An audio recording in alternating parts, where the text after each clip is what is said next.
All right. Hello, everyone. How's everybody doing today? Maybe a little heart or doing great. It's January. It's almost the end of January. What a long month, right? Well, Happy New Year, everyone. We've got such a great community here at University of Washington. Before we get started, I just wanted to introduce myself and before I present on exercise, which is such an important aspect of our life, whatever stage we're in. I wanted you to get to know me a little bit. So like Hannah said, I am the Executive Director for Employee Experience. One of those programs is the Whole You, and I am the UWHR Chief of Wellness. I'm an inventor and an author. I have two teenagers. I started at UW. I have two pets. I am one of those wild marathoner and ultra marathoners. Running changed my life. I teach the Whole You weight training class. So after this presentation, if you're interested in a Zoom, real fun environment, bright and early 6:15 or 7:15 training class, feel free to register or join that. And what I love to do is I love spending time with my really close girlfriends and traveling with my husband. So that's me. Just to I like to review what we're going to talk about, or my portion of the presentation.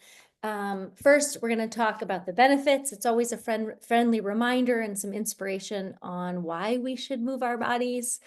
Some recommendations, some physical activity guidelines from the Department of Health and Human Services. Recipe for success, so just my own personal tips and tools and tricks to keep moving or to get back on track. And then I'm going to help you all design your cardio plan, whether you're a beginner or whether you're wanting to elevate and enhance your fitness lifestyle, and then also talk briefly about your strength plan, both beginner level and elevate. And then we'll transition to Dr. Lynn. Norms for the seminar. If you do have questions, we're going to wait until the end. Feel free to put them in the chat throughout the presentation. And then Hannah from my team, she will moderate those questions and make sure those questions, exercise, just like nutrition, is very personal. It depends on all the different factors. So it may be hard to answer some specific questions to you. So we ask that some of the questions maybe be more of a general, and then we can follow up after. All right, so the benefits of exercise. So I put them under three categories. We have physical health, mental health, and preventative health. And all of these reasons are just friendly reminders. So physical health, exercise or movement improves cardiovascular health, so your heart and lungs, strengthens your muscles, enhances your endurance just in everyday life, and supports weight management if that's something that you're striving for.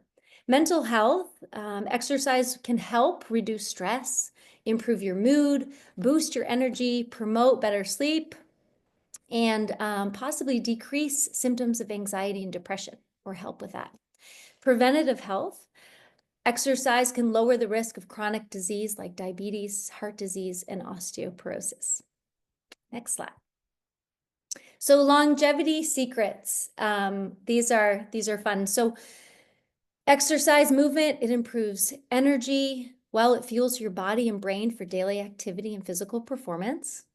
Boosting brain health, regular physical activity can show improvement in memory, mood, and reduce the risk of cognitive decline. It can enhance metabolic health, so it improves your insulin sensitivity, possibly reducing any risk of type 2 diabetes. Can lower inflammation. Physical activity can reduce chronic inflammation, which can contribute to age-relating diseases. It can increase longevity-linked hormones. So exercise can promote the release of growth hormone that will support cellular repair. Repair is key. It can boost our metabolism. It can preserve muscle mass. So weight training that we'll talk about can help maintain your strength, your mobility, and later on your independence. And then one of my favorites, it can increase your it does increase your bone density. Lifting weights can improve your bone health, reducing risk of fractures and osteoporosis later in life. So I'm going to start with kind of your basic recommendations. And like Hannah said, we're going to share these slides. So feel free to take notes, but we will email those slides for you. It's always great to go back just to make sure that you are reaching or striving for those basic recommendations around strength training, cardiovascular, and flexibility. So strength training, right? It's important for muscle maintenance, metabolic health, bone density, and functional fitness, like we talked about before. Frequency, which is how many days a week should we be strength training. And I know that you'll see a ton of different information out there, and exercise is really starting to progress. But, I really like to strive going back to the basics and evidence-based proven research is around you want to try to strive for 2 to 3 days a week, and you really want to try to include all major muscle groups. The importance of strength training is to give at least anywhere from 24 recommendations, say 48 hours of rest between those sessions, or the same muscle groups for adequate recovery. So sets and reps, it just depends on what your goal is. So for moderate strength gains, you want to aim for 8 to 12 repetitions per set, possibly 2 to 4 sets. But if your goal is to improve your endurance, you want to increase maybe to 15 plus repetitions. And then for maximal strength or hypertrophy, which is building your muscle mass, you may want to go lower in your reps, but higher in that weight, as long as you're in a safe environment. Next is recommendations for cardiovascular exercise. So frequency, how often should we be walking or jogging or cycling or swimming? Well, that depends on your intensity. So if you're looking for moderate intensity, you want to aim for at least 150 total minutes. So that's about 30 minutes, 5 days a week. And again, if you're brand new or you're just getting back to exercise, we're going to talk about how you can get to those 5 days a week. But you want to aim for that for the best cardiovascular benefits, okay? Or you can do 75 minutes of more of an intense aerobic activity, maybe like intense cycling, fast-paced aerobics, various classes, or even running. And then it is recommended that you can also switch those up or add, a bit of both. So for additional benefits, sorry, just to finish the last slide. So for additional benefits though, so if you're already, moving 30 minutes a day or 5 days a week, but you're really looking for additional benefits around your fitness, then you can increase to that 300 minutes of moderate intensity a week. Keep in mind, this is a week, and 150 minutes of a vigorous, intense activity per week. And then last but not least, but super, super important, is flexibility and stretching. Thumbs up if you can touch your toes. It's okay if you can't. It depends on the day for me, but I mean, for those of us that we're sitting at a computer, or we're not moving about, and as we age, it just gets harder and harder. So flexibility is super important. So I would rather you do 20 minutes of activity and maybe the last 10 minutes, if you are pretty tough on your time or short on your time, to pick in some flexibility. So frequency, I like to try to stretch every day, just, given my day and what that day looks like, but it's recommended at least 2 to 3 days per week to improve flexibility and your joint health. And then there's various types of stretching. Static stretching is when, you're holding it in place, right? 15 to 60 seconds for all the major muscle groups. And then that dynamic stretching, which a lot of people use before their workouts to kind of warm up. So it's moving through the full range of motion, like leg swings, arm circles. For those of you that maybe do the moving break with Hannah and I, it's similar to that that we do every day at 11. And then also yoga and Pilates. Not only is it great for strength, but incorporating yoga or Pilates into your routine is beneficial for your flexibility, as well as balance and possible mental relaxation. All right, next. So this is just an add-on because there's always a complement to movement, and that is how we nourish our body. And our UW dietitians are phenomenal partners. And I pulled from a lot of their presentations, and something to always keep on the forefront, or a goal of yours should be making sure that you nourish your body. So protein helps repair and build your muscle. Carbohydrates help replenish. They provide you energy. They're good, but they replenish that energy that you just burned in the exercise. And then hydration is key for your overall recovery. Okay, so really make sure that protein helps repair, carbs replenish and give us energy, and then the hydration is key to overall recovery. So you really want to be hydrated. All right, so some recipe for success. Set realistic goals. Okay, so really start small and build up gradually. Define those goals specific to you and list how you measure success, right? This is your own journey in your fitness. So those goals need to be specific to you, and it's really important to write down how you're going to measure that. I think this is my favorite recipe for success is routine. Raise your hand if you're busy, possible. Maybe you have children or maybe another job or other obligations. Maybe you're taking care of your parents. I don't know about you all, but I have got to schedule my exercise just like I schedule my appointments so that I stay consistent. I also find the window of opportunity for all those little extra kind of movements. Do activities that you enjoy and be open to trying new things. So choose exercises that are fun. That's kind of a funny word, but something that you like. Maybe you like to walk or group fitness classes or cycling or dancing. Choose those exercises, but also be open to maybe trying something different if you're looking for a little bit of progress or intensity. Just like I said on the other slide, really do your best to drink water before, during, and especially after your workout. Fuel your body to support your energy needs for repair. Next. So mix it up, right? Just like we talked about those recommendations, you really want to do your best to switch between a cardio, then strength, and flexibility. Kind of switch those routines throughout your week. Listen to your body. Dr. Lynn will talk about that. Find a workout buddy. Again, raise your hand if you have a workout buddy.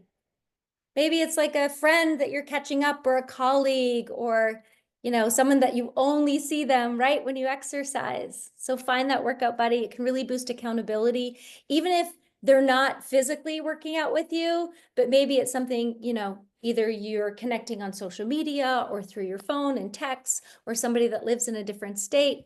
But having that accountability can really boost your success. And it's also, like I said, a really great way to catch up with friends or family members. Make it convenient.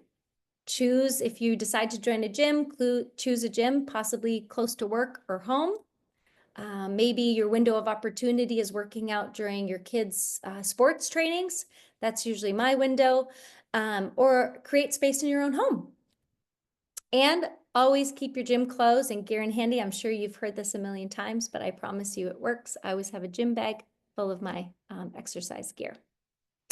Next, lastly, stay patient and consistent. So results take time. Try to focus on building your habits rather than quick fixes. So designing your own exercise plan or having your own exercise goals, you want something that you can stay consistent and that's sustainable. So if you've, never run before, but you want to run a marathon in a month, right? Like that's not something that's realistic or safe. Or if you're jumping in because when we were 20, we could, I'm just giving examples, we could squat, 200 pounds because we played soccer or football, and now we're, 52 and we go to the gym. You want to start obviously not with 200 pounds, right? So really, really be realistic because you want it to be sustainable.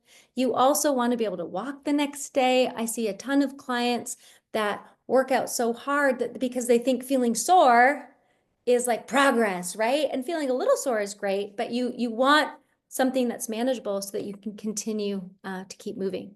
And then reward yourself. Treat yourself maybe with a non-food reward, like new workout gear or massage or celebration with your friends, or maybe like announce it to like your colleagues that you've reached this goal, or maybe on your social platforms, just to kind of create that positive environment around you or within your own community.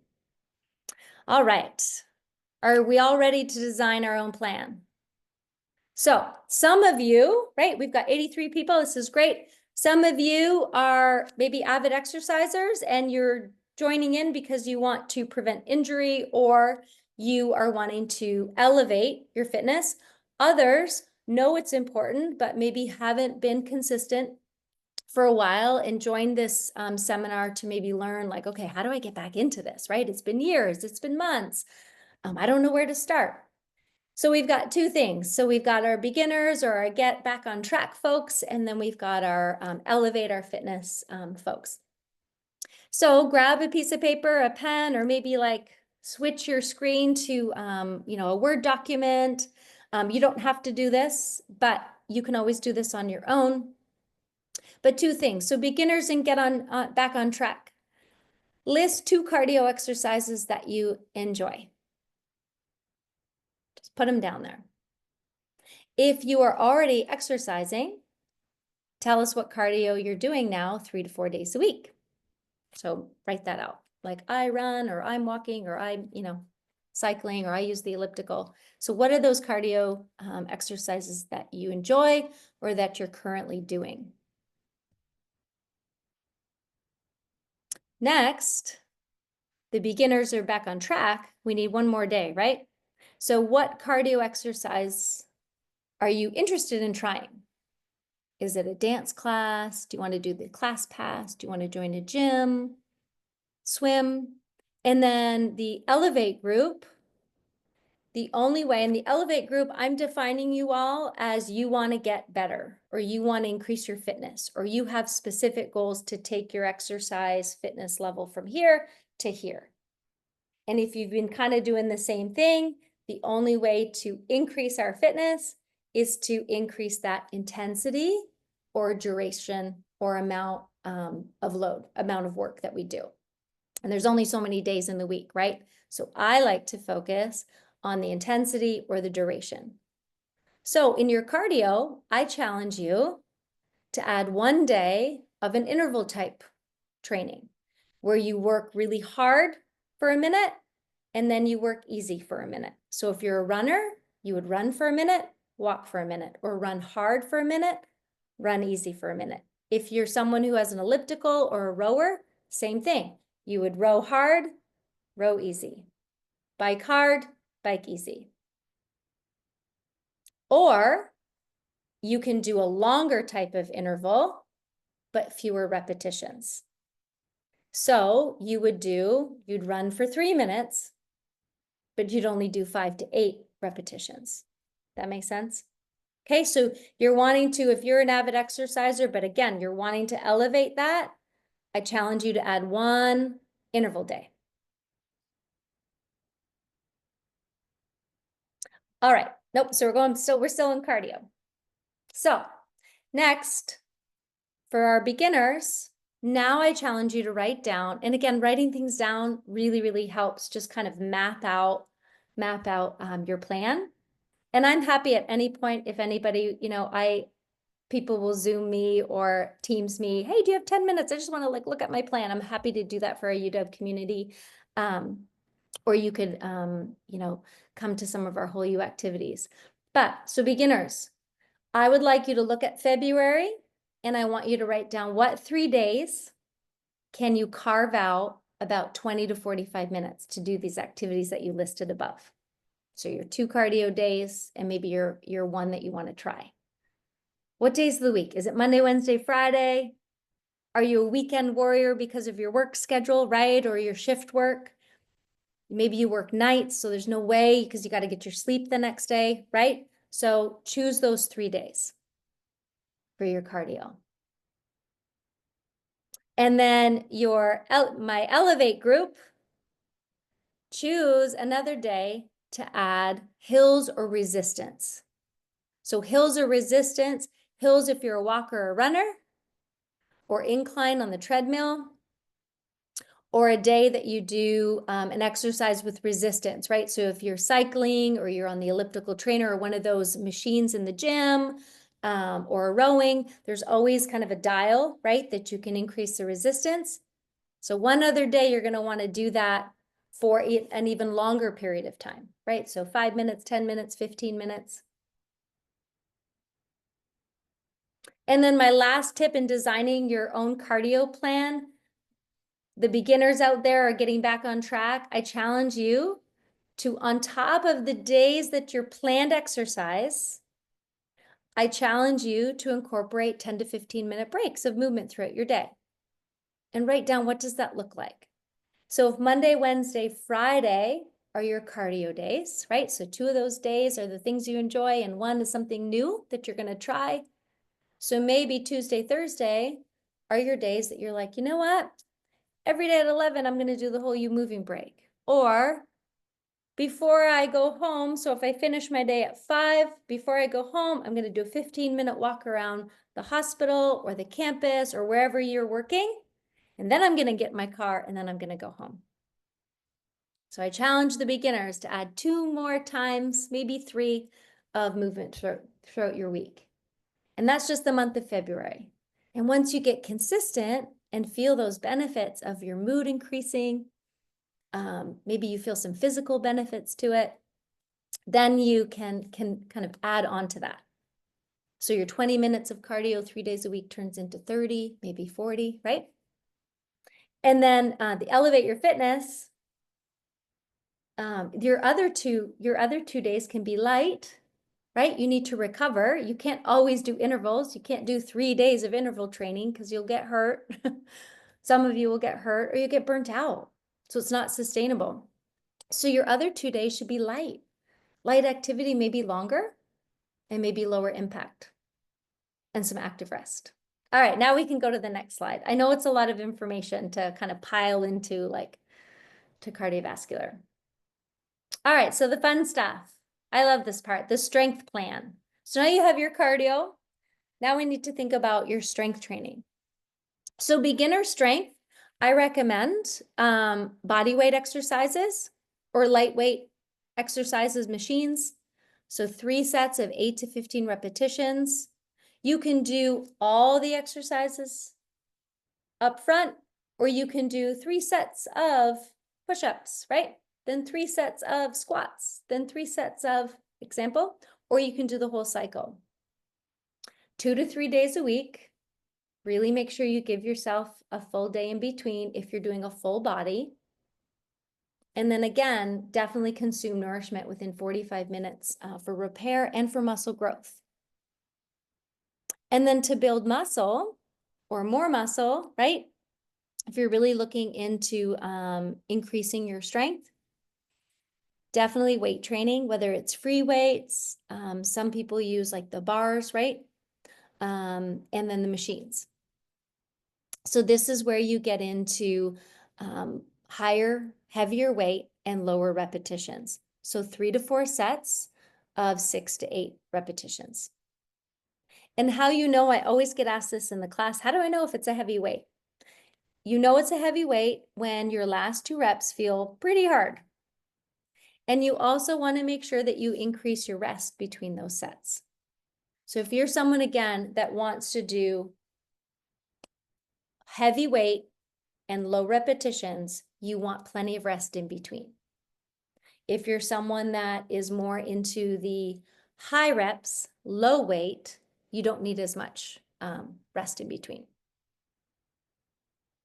What else do I have here? So heavy weights, if you are someone who wants to get to the gym and you are gonna use the squat rack for front squat, back squat, maybe some bench press, you know, those much larger group muscles, which are very important to do. Definitely make sure that you have a spotter and a workout buddy and maybe a professional that can help. And then again, you want to nourish your body for repair and muscle growth. Next slide. All right, measuring success. So there's many ways to measure success, and that is a very personal question around exercise. Measuring success can really help you stay accountable. So I always recommend that you check in with yourself every 2 weeks. So questions you could ask: do you feel stronger? Are the workouts feeling more comfortable? Have you been nourishing your body and staying hydrated? How has your mood been? Are you sleeping better? If it's a physical goal that you have, do your clothes fit better? Do you feel more confident with yourself? And always write down what you feel like you've accomplished in the last 2 weeks. And then even think about things that you can improve on, or what have you learned from the last 2 weeks?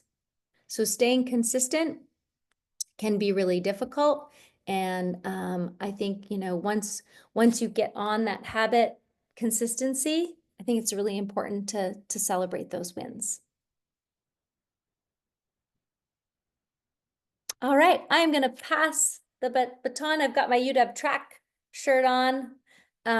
Super fan of the track team and the coaches that do seminars for us, but I'm gonna pass the baton to Dr. Lynn. Dr. Lynn, thank you so much for joining and being part of this presentation and taking that information to the next level around preventative care and just injury prevention. So thank you. Sure. Thanks so much, Hannah and Lauren, for the great introduction. And if everybody needs to get up, I know some people are on camera, some people are off video, but if you need to get up and take a stretch break, I realize that it is our lunchtime. So if you need to have your video off so you can walk around and get some steps in, please do that right now.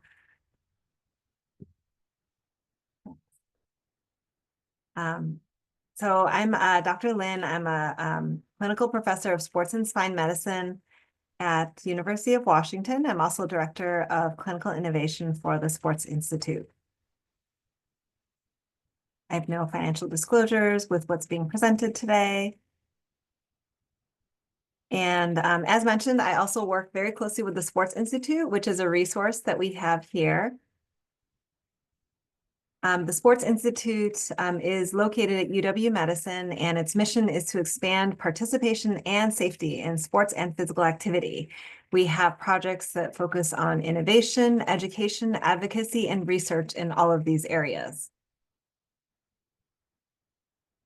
And I just wanted to share with you, this is our leadership team of faculty that work on projects in this space. And if you see our website at the Sports Institute, these are some of our key initiatives.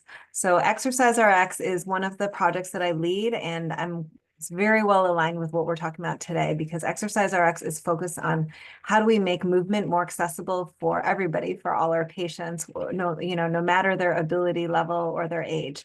And we have multiple research projects going on throughout UW Medicine, ranging from at Fred Hutch Cancer Center to recently at Seattle Children's, and other clinics focused on how do you make physical activity, for instance, prescribing step count or home exercise, just an integral part of healthcare.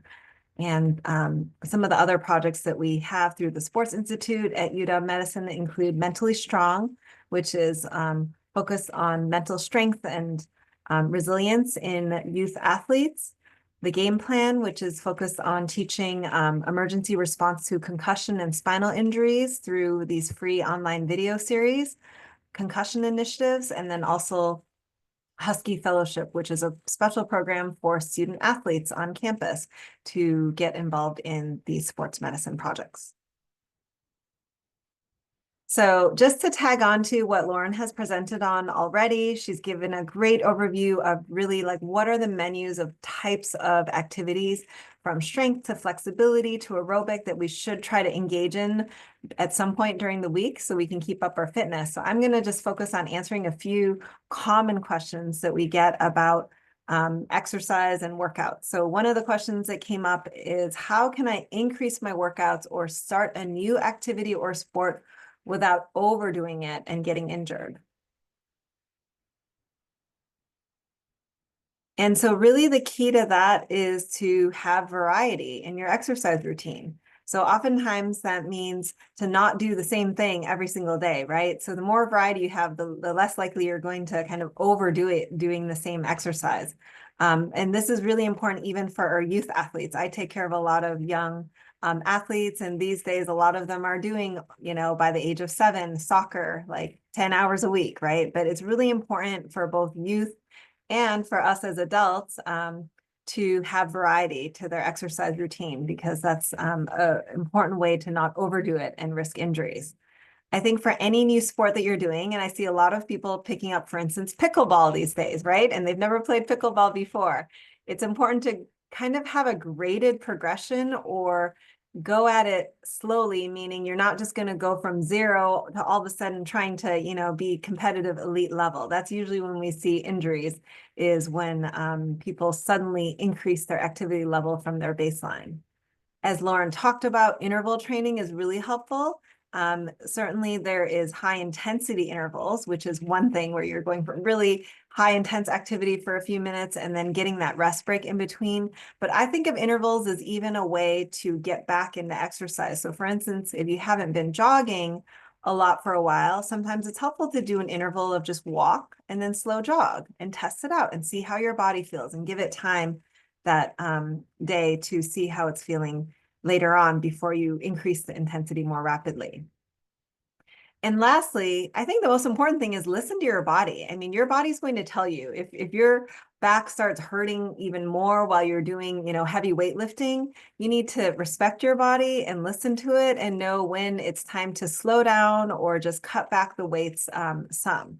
And to that in mind, generally we don't advise, and speaking more in my sports medicine hat, not to take a medication before exercise so you can't feel the pain, right? So generally, and we all say that for our marathon runners when I'm out there helping to cover the marathon medical tent, don't take the anti-inflammatory in the middle of your run or before your run. We know that can actually increase your risk of dehydration. But the other reason to not take a pain medication right before you do your intense exercise is because then you're not going to know. You won't be able to listen to your body. You won't be able to know if you're in pain. You're blocking it.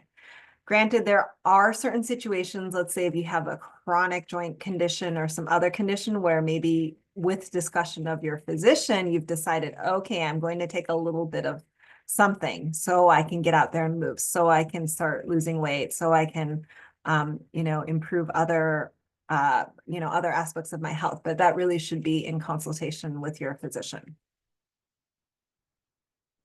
And so this whole concept of take it slow, graded progression is really because you have to think about where are you in terms of your starting ability. And this is the personal individual side. It's going to be different for every single person on this Zoom today. And that when you do exercise, you're stressing the body, but it's in a good way, right? Because we're building our strength, we're building our heart fitness. And then you need to give it time to recover and adapt so you can get to that new baseline where you're more fit, right? Which is a good thing. But we have to let our body have that time to recover in between and not just go from, that starting point all the way to the top of this graph, because then usually that's when we are going to see you in our sports medicine clinic with an injury that needs some time to recover from.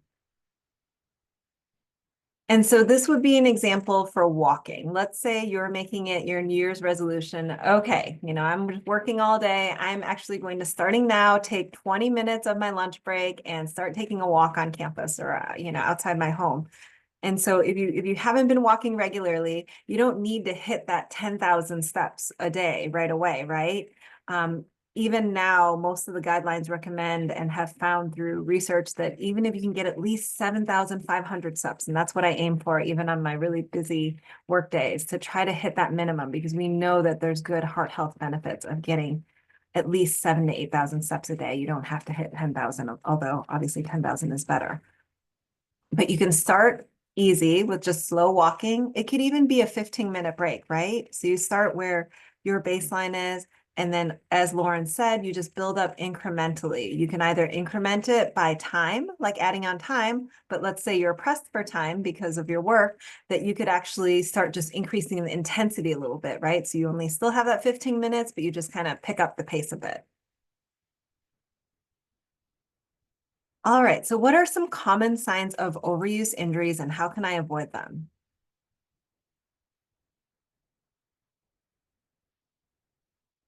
So possible signs of overuse injuries could include feeling some muscle soreness, maybe mild discomfort, some joint stiffness or fatigue. And in terms of, next, how to avoid overuse, exactly what I talked about. You want that gradual progression. And for instance, even if you're trying to train for, like, let's say a 5K race this spring, there's programs online that can help you get from couch to, 5K in a very graded progression over time gradually. Number two, cross training. That's exactly what I mentioned before, variety. You don't want to be doing the same exercise every single day. And this is something we talk to our youth athletes and their parents about, even myself as a mom to young kids who are in sports, that I don't want them doing the same gymnastics every single day for 3 hours a week, because I know they're going to get an overuse injury from that. And it's also not really great for their development for young kids, that really they need to be having variety so they can have fun in their sports and activities too. And the variety helps you to improve your strength and your flexibility and balance in other ways too. Rest and recovery in between. As Lauren mentioned, in terms of like strength training, making sure you have your rest days in between, staying well hydrated, and having a proper warm up and cool down.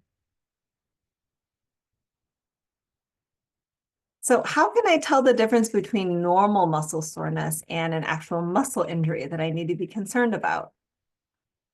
So this is definitely a question that people come to our clinic with, and oftentimes we're trying to figure out, well, is it something called normal muscle soreness, which the fancy medical word for it is delayed onset muscle soreness, or DOMS, or is it actually a muscle injury, like a muscle tear or a muscle strain? And a lot of times it goes back to, well, when did the muscle pain start? Is it really localized to a certain spot, or is it pretty general throughout the whole muscle? And then what was the new activity that precipitated this? And in terms of trying to distinguish, oh, do you just have that normal DOMS, delayed onset muscle soreness? Usually it's going to be a little bit more global. Usually it starts about a day or two after exercise. And I mean, this says 10 days, but usually it'll resolve within a few days with good hydration and a little bit of, movement. And movement tends to feel better once you start getting the muscle warmed up, and the stiffness and pain goes away. And usually you're not going to have bruising, right? Because you didn't injure it. Whereas if a muscle tear occurs, you could actually have like immediate pain. Let's say you're playing that pickleball match and your calf immediately hurts, and you maybe hear a snap or feel a snap. Then you're thinking, ooh, did I tear something? Usually the tenderness is more localized. You might have some difficulty walking, some loss of function or strength. Generally, the pain is going to get worse unless you rest.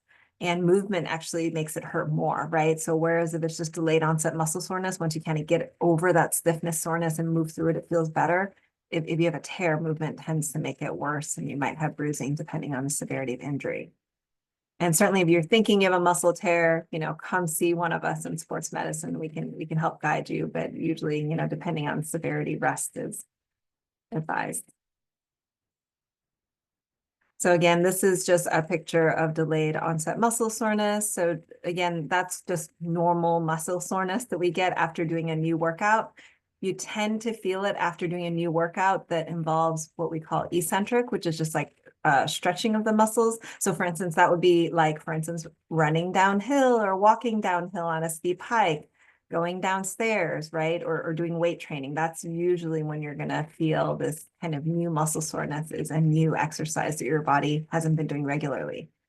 Muscle tear, again, it can be graded in different ways, but it could be something very mild, like a grade 1 muscle strain, to more rare, but occasionally we see it, is like a complete muscle tear that absolutely would need to be seen by somebody.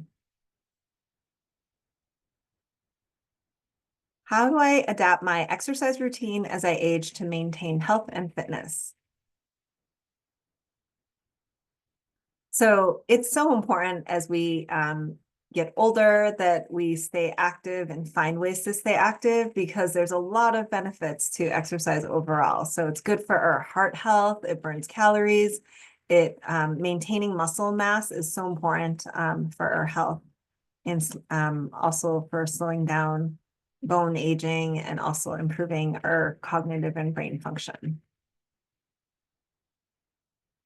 So as we age, it's important to think about both a combination of, okay, well, what medical conditions do I have, right? Because you might want to modify your exercise. For instance, if you have diabetes, right? And thinking about the timing of exercise in relation to medications, high blood pressure, right? There's considerations with that as well. Or if you have other medical conditions, and we're always happy to help with that in our sports medicine clinics.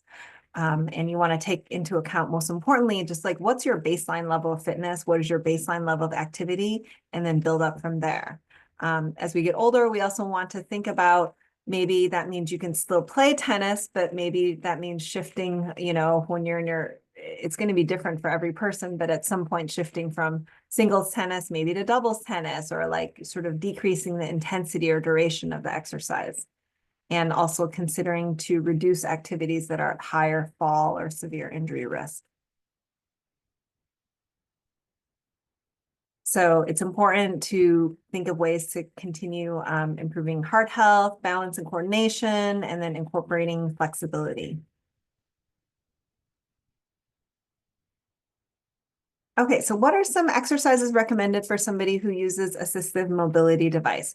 And so this could be something maybe even helpful for you, or even you have an elderly family member at home that you're just trying to figure out, well, how can I help my mom or grandparents stay active, right?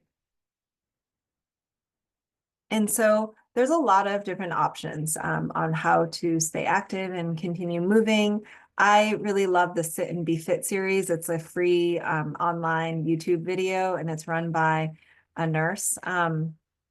And they're chair-based or standing. So you could do these exercises from your own living room. And what I love about it, and why I recommend to patients, is they're only like 10 to 15 minutes long. And so there's nobody who can tell me they cannot find 10 minutes during a day to do something, right? Like you've got to have 10 minutes somewhere in your day that you're doing right now for something else that you could try to get a little movement in. So chair-based exercises, using resistance band, hand weights could even be water bottles at home, right? So you don't have to go to buy something from the sporting goods store. You could just use water bottles or other bottles to provide resistance. Dancing to music, just finding some kind of music that they really like. They can dance from a seat or, in their own living room, arm cycling, and there's a lot of other exercises that I think there's free videos for that are helpful. Okay, are there specific exercises that I should prioritize for improving bone density and reducing fall risk? So I think the key to remember with bones is, so bones in our body, they're not like rocks. They're not inanimate structures. They are actually living tissue. They respond to exercise, meaning if they have appropriate stress on them, by becoming stronger, right? So when I think about bone, in addition to muscle, from a sports medicine perspective, I say use it or lose it, right? Like if you're gonna be, for instance, like sometimes you have to be on bed rest, right? If you're like really sick for a week, you're laying in bed, you're probably gonna lose a little bit of muscle mass, but you can gain that back, right? But you have to gain it back by using those muscles, putting appropriate forces and load on the bones so you can maintain your bone density. So in terms of the types of exercise for improving bone density or bone health, and this is for people who don't have osteoporosis yet, it would be weight bearing, strengthening, balance exercises. So weight bearing exercises meaning like jump rope, running, dancing, ball sports, right? You're chasing the ball and you're going in different directions. Weightlifting is also helpful for improving bone density and muscle strength as well. If you have a diagnosis of osteoporosis, or you already have a history of bone compression fractures, it's important to just talk to your doctor about what types of exercises in this realm of like what type of weightlifting, what type of weight bearing, high impact exercise would be appropriate or not for you. Are there exercises for reducing fall risk? Okay, so balance is really important for reducing fall risk. And while walking alone, per the studies, does not actually in and of itself improve bone density, walking is what reduces fall risk, because the more you're out there and walking, the less likely you are to have balance issues, right? And so we also know that swimming and cycling in and of themselves don't do anything for bone density, but they are still really good for heart health. So that's the main reason to do swimming and cycling, but you don't do swimming and cycling to improve your bone health or maintain it. Okay, so this is a good Seattle area question. What are some ways for my family and I to stay active during the cold weather and rainy months if we don't have a gym membership? So there's a lot of variety of activities. Like I mentioned, I have young kids. Some of you may too. And I think it takes a lot of creativity sometimes to figure out when it's like a long stretch of rain, which we haven't had recently. But if it's a long stretch of really rainy, cold weather, it's sometimes hard to find things to do. And so there's all sorts of things you can do, ranging from go to the local mall, find a way to walk or roll around the mall with your family. There are a lot of YouTube videos. Go Noodle is a great one for kids because again, it's just like free dance videos and they kind of walk the kids through a dance routine, but it's a great way for them to sing and get active at the same time.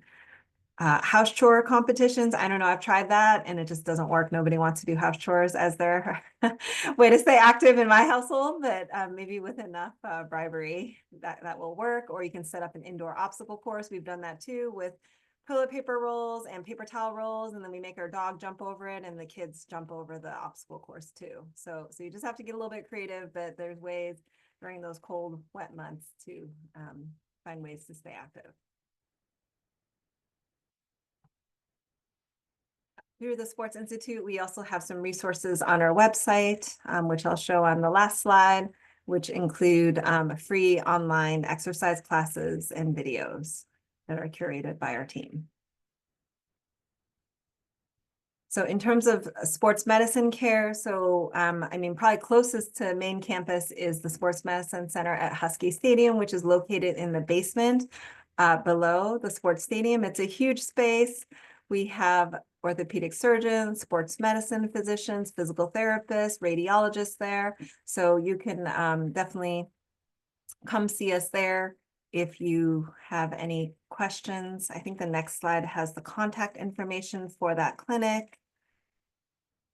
Please also know that we do have sports and spine physicians and orthopedics care at multiple sites too, including at Eastside Clinic in Bellevue, Roosevelt Clinic, South Lake Union, Harborview, 9th and Jefferson, Northwest Hospital. So we are actually spread out, but this is just one of our main sites.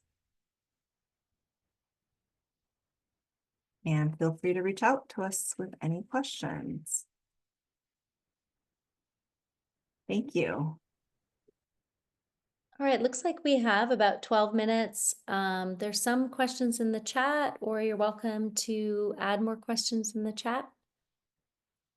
Yes, thank you both. I can start going through some of the questions that we got in the chat.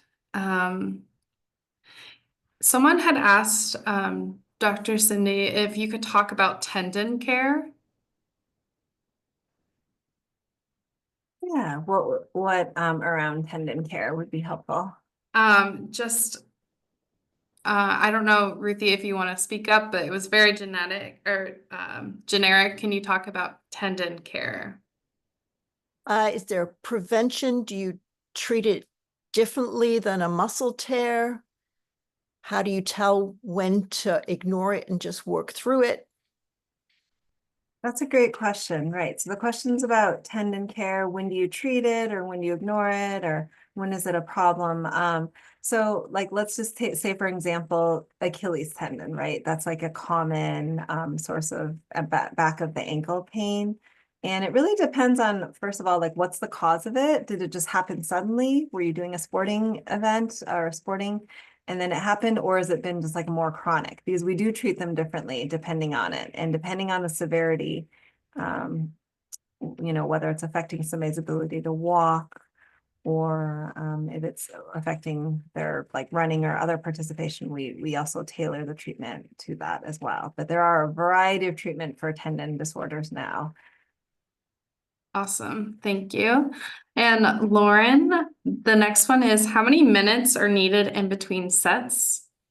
Yeah, that's a really great question. Well, Judy, it just depends on the time you have, right? So everyone is so different. Some people have 45 minutes, some people have 30 minutes to actually do the full workout. So, and it depends on if you're lifting lightweight. So if you're lifting lightweight, high reps, I always, if you join my weight training class, I always say, take a sip of water. And usually that's about 30 seconds to 45 seconds. But if you're more interested in the heavier weight, definitely want to have, recovery to be able to do your second and third and maybe even fourth set. So I think it just varies. If you have the time, definitely take the break, maybe 1 to 2 minutes between each set. So get some water, stretch out, and then do the exercise again or do the round again. It's a really great question though. Awesome, thank you. The next one is, what is your recommendation when experiencing shin splints? And I'm really glad someone asked this because I get them all the time. Yeah, that's a good question. So, shin splints, usually that's pain along the lower leg on the inside associated with running. And usually the best initial treatment, if it's kind of more just general pain in that area, you can just rest, obviously cut back on the running, everything I said, just like, you don't want to be taking medications and trying to push through it for a run, but to rest it, give it some time, and a few days off from the activities that make it worse. If it's bad enough to the point where you're having pretty significant pain walking, it's probably good to see somebody, because sometimes shin splints could also mimic an actual stress fracture of the tibia. And that would need to be seen by somebody, even if the treatment is just kind of getting the weight off of it for a period of time. Awesome, thank you. Straight up the shin bone. They're always fun. We had a couple people asking about nourishment before and after Yeah. workouts, Lauren. So do you just kind of want to elaborate Yeah. on that topic? Yeah, I think they're really great questions. We should probably, it would be really fun to do a seminar with like exercise physiology and a dietitian. If we could get us all in the same room, that would be wonderful. But yeah, nourishment before a workout is absolutely necessary. And again, everyone is so personal. There's so much out there right now of like, try and exercise while fasting. Raise your hand if that's ever been enjoyable. Like, really to be your best, to perform at your best, and to have a really like great workout, you've got to have energy. And that energy typically comes from carbohydrate. It doesn't have to be, it can be a complex carbohydrate. It can be fruit with some maybe yogurt or peanut butter on a bagel or maybe some oatmeal, but absolutely. I would say that I never go into a workout without some nourishment before. It's the after part where you really want to make sure that you're nourishing your body with protein in addition to your carbs, right? To kind of help repair. Yeah, those are really great questions. Awesome. This is kind of interesting. Do you have any tips for working out in cold weather, especially with slippery surfaces? Very relevant to Seattle. Yeah, so I mean, if you're going to work out outdoors and it's slippery, you'll want to make sure you have footwear that has appropriate tread to help reduce that, and make sure that you're exercising during times when it's like well lit, right? And you can see well. If you are going to be going out hiking, it's good to bring like hiking sticks, so you just have something else to grab onto the ground and balance in case you lose your footing. But I think it's just good to know like what's the ambient temperature, what are the conditions, because if it really is icy, then maybe it's not, the ideal day to be out there for a run or a long hike. But sometimes you can't choose that or think about like doing an indoor workout. Awesome, thank you. This question is also very interesting to me. Do you have any tips for motivating yourself to work out, other than just generally wanting to be healthy? Just any tips to help that out? It's a really great question. I think we all go through stages of motivation, self-motivation or inspiration for from others or, videos, or Eric had said like, podcast or an audiobook to kind of keep you going. I love to listen to music. I use one headphone when I do my cardio, but I think having a plan and outlining something like every week, can really help motivate you to do, to have, there's always a point of choice, right? After work, we're choosing to put the TV on and just relax because we're tired, or get out there and move. Or when you're at your kids' sports, right? Like I find myself needing a workout buddy. So I'll knock on the car doors because it's cold and everyone's in their car and they just want to relax. Or maybe they added an additional conference call or a meeting because, they're at practice. And, so yeah, I think kind of planning ahead, Ava, every Sunday plan ahead, or at the beginning of the month plan ahead. That'll kind of keep you motivated. And as you feel the additional results outside of just being healthy, I think your body and your mind are going to start to crave, that feeling that you get when the workout is almost done, or just that community if you end up joining a class with other people or the people that you meet. So, everyone's kind of different on what you need to motivate, but yeah, I even always say, like, give myself a 5-minute rule, right? Like, again, you've got 5 minutes. Like, I love to move. It helps me so much mentally and to kind of end my day or start my day. But that first 5 minutes, it's kind of if the days I don't want to work out, they always say those are the days that you should move because it's just so much, it's rewarding. Give yourself 5 minutes, say, I'm just going to walk for 5 minutes, or I'm just going to jog for 5 minutes, or I'm, going to do some core on the floor. And then 9 times out of 10, you'll end up doing a little bit more. So anybody else have Awesome. any motivational tips, or Dr. Lynn, do you have any personal motivation tips? Yeah, I think it's what you said. It's like so individual what motivates people. Oftentimes it's not health, right? It's other things. It's like the social interaction, or like, oh, I can now spend more time with my grandkids, right? Like I want to be more fit so I can actually like, keep up with them or be able to throw a ball with them. And yeah, so many other reasons. And so I think the key is just like build up slow, schedule it in. Like I said, even if you feel super busy, if you have like 10 minutes during your lunch break, just say, okay, I'm going to step away from my computer and my emails can wait. I'm just gonna, at least take a little walk. All of that counts. Even those small steps towards movement count. Before the U.S. Physical Activity Guidelines used to say like, oh, you have to do 30 minutes, 5 days a week of like moderate intensity, but really all of our recent research on physical activity shows that even if you like get up and do like a 10-minute stretch break while you're sitting at your office all day, like that actually helps improve your other aspects of your health. And so it's important. All of that adds up. Absolutely. It definitely all adds up. And just, consistency, right? Like the real secret to success of exercise and just, overall lifestyle of nourishing your body and moving your body and all that self-care, it's just consistency, but also giving yourself grace. We all have setbacks. We all have certain situations where we're not able to move, or traveling or vacations and all those things. So life just kind of gets in the way. But definitely jumping back into it and getting back into moving and taking care of yourself. That'll keep you consistent. And I'm motivated by music. Yeah, I mean, music's great. Haley, you had a question too, I think we missed, about like how to increase. So yeah, so you're using 10-pound dumbbells, and do you jump to 5 or do you kind of slowly go to 2?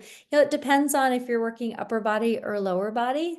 I would say upper body, probably jump to 2, and then lower body, you probably could jump to the 5, an additional 5 pounds. But you know your body than we do. So definitely that rule, if the last 2 reps, you shouldn't feel it until about the last, 2 to 3 reps. And that's when you've got the right weight. I always like to have a variety weights in front of me, because even when I teach, sometimes I'm like, hey, everybody, I'm using 3 pounds today. Because it just depends on whether you get enough sleep, if you nourished your body enough the day before. And then other days I feel like a rock star and I'm teaching with my 20-pound dumbbells. So yeah, always have a variety in front of you if you can. Awesome. Well, thank you both so much for sharing, and thank you everyone for attending. Like I said, this will be sent out in a week or so, but thank you again for your time.